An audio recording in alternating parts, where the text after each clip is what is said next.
Hi! Welcome back to my channel. So for today's episode, ano ba? Um, joke lang. I don't know what to say. I don't know what to do. Wala lang. May spare time kasi. So list of the things that you should bring here in Germany. So let's start. So una-una, shoes. Hindi nyo magagamit dito yung sandals nyo, high heels, lalo na kung simpleng tao lang kayo. Dahil ang labanan dito is takbo, girl, takbo. Habulin mo. Kung lagi kang maghahabol ng bus, ng train, so, at maglalakad ng malayo, para na lang kung yung iba yayamanin, may kotse. So, go, push nyo yan. Heels is life. Pero kung normal na tao ka lang, rubber shoes, sneakers, hindi ka makapag-sandals kasi malamig. So, masakit sa paa. So, yun lang yung laging gamit kong loafers, yung mga ganon.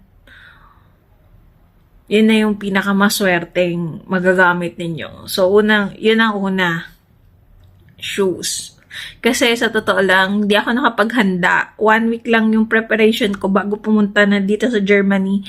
So, inuna ko syempre yung ibang bagay. Wala akong dalang sapatos. Yung sneakers lang ang dala ko. So, pinagsisihan ko yun. Kasi ang dami, yung Dr. Martens ko na iwan ko. Yung rubber shoes ko na iwan ko. Ang nadala ko lang is yung Zaxi ko na, parang siyang Valet flats na rubber. So, nagagamit ko naman siya. Pero kung iba, sa inyo po, yung mga pupunta dito sa Germany, wag na kayong magdala ng sandals masyado kasi hindi talaga masyadong gagamitin dahil malamig. Yung summer dito, 19 degrees, 18 degrees, 20 degrees, pinakamainit na yung 23 degrees. So, yon yung una, shoes. Pangalawa, hindi ako nakapagdala ng mga long sleeves. So, dala na lang kayong mga long sleeves kasi ang dala ko dito t-shirt. Okay na yung t-shirt. Pero tsaka hindi ka yung masyadong yung mga sando, ganon. Huwag na kayong magdala masyadong ganon. Magagamit mo nyo lang siya 1 to 2 months. Pero ang talagang magagamit nyo dito is mga long sleeves, pajamas, yung pajamas, yan, long sleeves. Yun yung number 2 na hindi ko dinala. Number 3, okay lang naman yung jackets. Mga mura lang naman ang jackets dito, pero dala na rin kayo, guys. Jackets. Kahit yung maninipis na muna, pero pagdating ng winter, good luck sa ating lahat. Magtago na tayo sa lahat. Pwede natin pagtaguan. Number 3, jackets. Yung mga jacket ko kasi naiwan ko dyan sa Pinas. So, pinagsisihan ko yon. Dahil ko pinagsisihan. So, sana wag kayong magaya sa akin. Then, pang-apat is yung nilalagay sa mga kamay para mga gloves. Kahit yung knitted lang, okay lang naman na yung knitted. Pero kung yayamanin kayo, pwede din kayong yung leather. Push nyo yan. Marami naman sa Shopee tsaka Lazada. So, yun yung nakalimutan ko. Kasi ang lamig sa kamay. Ang sakit sa kamay pag lumalabas ng malamig. Tapos walang sa kamay. Lalo na siguro pag winter. Dumating po kasi ako dito, March po ako dumating. So, malamig nun. Pero, hindi ko pa nararanasan yung winter talaga. So, good luck sa atin lahat.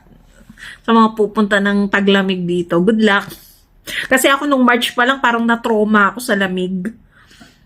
Then, yun lang naman yung mga gamit na nakalimutan ko. Mga pinagsisihan ko talaga. Pero number 1 talaga sa akin yung sapatos. Kasi wala talaga ako nadala. Ang nadala ko is mga papeles. Siyempre, pupunta dito sa Germany. Siyempre, papeles.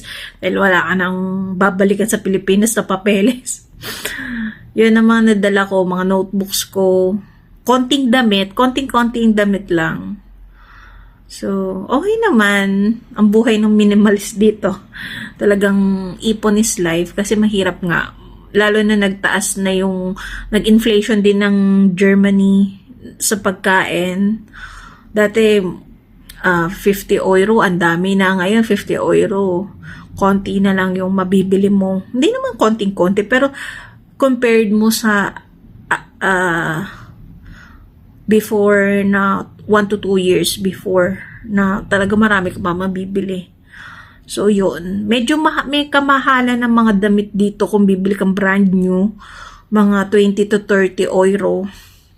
Pero pag sa mga ukay-ukay, makakabili ka ng jacket na 5 euro, ganyan. Sa mga pambahay, long sleeves, tsaka yung pants, tig 6 or 5 euro. Pero ngayon, nagmahal na naman.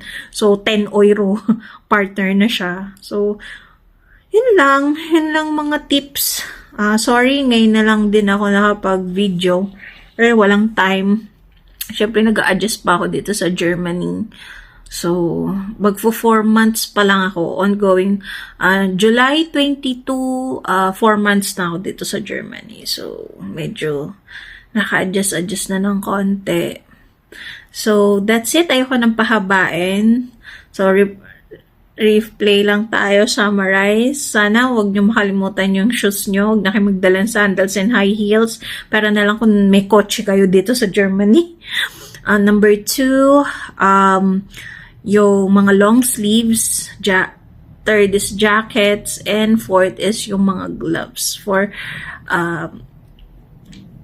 cold seasons. Bihira lang umulan dito sa Germany, pero umuulan pa rin naman. Umulan ngayong July. So, dala na lang kayo ng foldable payong. So, that's it. Thank you very much for watching. Kindly like, kahit mag-dislike, okay lang. Subscribe and comment down below kung may gusto pa kayong malaman sa aking everyday life here in Germany. Thank you very much for watching. See you again next time. Ciao!